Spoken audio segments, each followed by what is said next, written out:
Hello बच्चों, मैं जो है तो सैयद अयाज़ अली, एमएससी बीएड, मेरा फिज़िक्स एमएससी जो है तो फिज़िक्स से हुआ है। इसलिए जो है तो मैं आपके सामने जो है तो फिज़िक्स के कंसेप्ट समझाने की कोशिश करूँगा।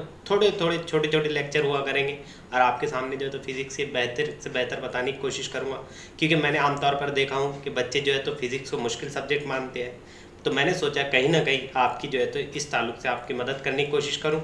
तो आइए सबसे पहले हम जो है तो समझने की कोशिश करते हैं 12वीं का पहला सबक, जिसका नाम है रोटेशनल डायनामिक, है ना। रोटेशनल डायनामिक, अगर आप इस सबक पे गौर कर रहे होंगे तो हमको इसमें जो है तो दो लफ्ज़ देखने को मिले। पहला जो है तो रोटेशनल और दूसरा जो है तो डायनामिक, है ना। Rotational dynamic. तो हम जो है तो पहले समझने की कोशिश करते हैं कि इस सबक में हमको पढ़ना क्या है, क्या समझना क्या है इस सबक के ज़रिए से। ठीक है, तो सबसे पहले हम समझने की कोशिश करते हैं डायनामिक, क्योंकि हम इस वक्त अभी जो है तो फिज़िक्स पढ़ रहे हैं। तो हम जानते हैं कि फ़िज़िक्स की अलग अलग ब्रांचेस होती है, जैसे क्लासिकल फिज़िक्स, मॉडर्न फिज़िक्स, है ना। तो उसी के अंदर फिज़िक्स की एक ब्रांच का नाम है मैकेनिक्स। क्या नाम है? मैकेनिक्स। इसके अंदर हम पढ़ते हैं फिज़िक्स की ऐसी ब्रांच जिसके अंदर हम जो है तो हरकत का मुताला करते हैं, यानी हरकत को समझने की कोशिश करते हैं। तो उस वक्त जो है तो हम फिज़िक्स की मैकेनिक्स ब्रांच को समझने की कोशिश कर रहे हैं। अब अगर इस पर हम जो बारीकी से अगर देखें तो मैकेनिक्स की भी 3 ब्रांचेस हैं। मैकेनिक्स के भी 3 ब्रांचेस हैं। फिज़िक्स की तो अलग अलग ब्रांचेस है, उसी के अंदर हमको मिला मैकेनिक्स। अब मैकेनिक्स को जब हमने समझने की कोशिश करें तो इसके अंदर भी हमको जो है तो 3 ब्रांचेस देखने को मिली। एक जो है तो काइनेमेटिक्स, दूसरी डायनेमिक्स और तीसरी जो है तो स्टैटिक्स। ठीक है, अब ये तीनों ब्रांचेस की अगर बात की जाए तो काइनेमेटिक्स किसे कहते हैं हम, क्योंकि जानते हैं कि मैकेनिक्स के अंदर हम क्या चीज़ समझने की कोशिश कर रहे हैं, हरकत, है ना। हरकत के मुतालिक जो है तो हम मैकेनिक्स कह रहे हैं।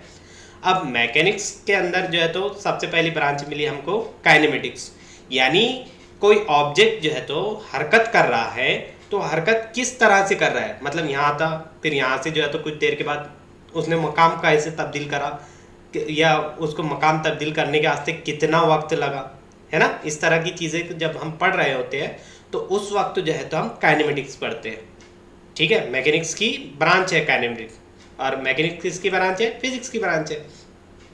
अच्छा, इसके अंदर दूसरी ब्रांच क्या मिली हमको? मैकेनिक्स की दूसरी ब्रांच थी डायनेमिक।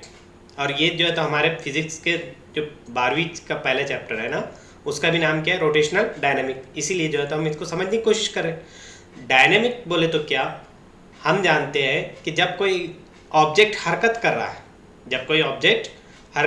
है, तो उसके हरकत करने की वजह क्या है, यानी वो हरकत क्यों कर रहा है, उसके हरकत करने की वजह क्या बन रही है, उस चीज़ को अगर हम समझने की कोशिश कर रहे हैं तो उस वक्त जो है तो हम डायनेमिक्स पढ़ रहे होते हैं। ठीक है, या कोई ऑब्जेक्ट अगर हरकत कर रहा है तो उसके पीछे क्या रीज़न है, इस चीज़ को हम जब समझने की कोशिश कर रहे हैं तो उस वक्त जो है तो हम डायनेमिक्स पढ़ रहे होते हैं। अच्छा, मैकेनिक्स की तीसरी ब्रांच और बताया मैंने आपको, उसका नाम क्या था? स्टैटिक्स। तो स्टैटिक्स किसे कहेंगे? तो अगर कोई ऑब्जेक्ट हरकत कर रहा है, ठीक है ना, अगर कोई ऑब्जेक्ट हरकत कर रहा है और हरकत पर को उससे रोकने के लिए या उसको हालत सुकून में लाने के लिए हमको किस प्रोसेस का इस्तेमाल करना पड़ेगा, उस प्रोसेस को का जब हम मुताला करते हैं तो उस वक्त हम स्टैटिक्स पढ़ते हैं।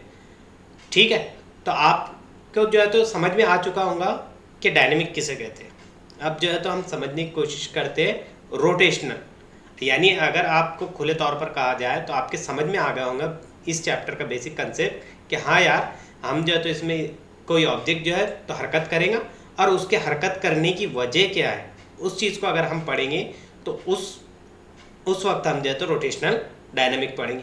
अच्छा, इसमें दूसरा लफ्ज़ क्या देखने को मिला? रोटेशनल, यानी वो जो ऑब्जेक्ट हरकत कर रहा है तो वो किस तरह की हरकत कर रहा है? रोटेशनल कर रहा है। वो हरकत कैसी कर रहा है? रोटेशनल हरकत कर रहा है। ठीक है, अब अभी जो है तो मैंने आपको जो है तो सिर्फ डायनेमिक का कंसेप्ट बताया हूँ। अगले लेक्चर में जो है तो मैं आपको रोटेशनल बताऊंगा कि रोटेशनल मोशन होता किस तरह से, उसको भी हम समझने की कोशिश करेंगे। फिलहाल जो है तो अभी के लिए इतना ही काफ़ी। अगले लेक्चर में इंतज़ार कीजिए, मैं आपको जो है तो बेहतर कंसेप्ट बताने की कोशिश करूँगा, और हुआ तो अगली बार से जो है तो हम बोर्ड पर इस चीज़ को समझने की कोशिश करेंगे।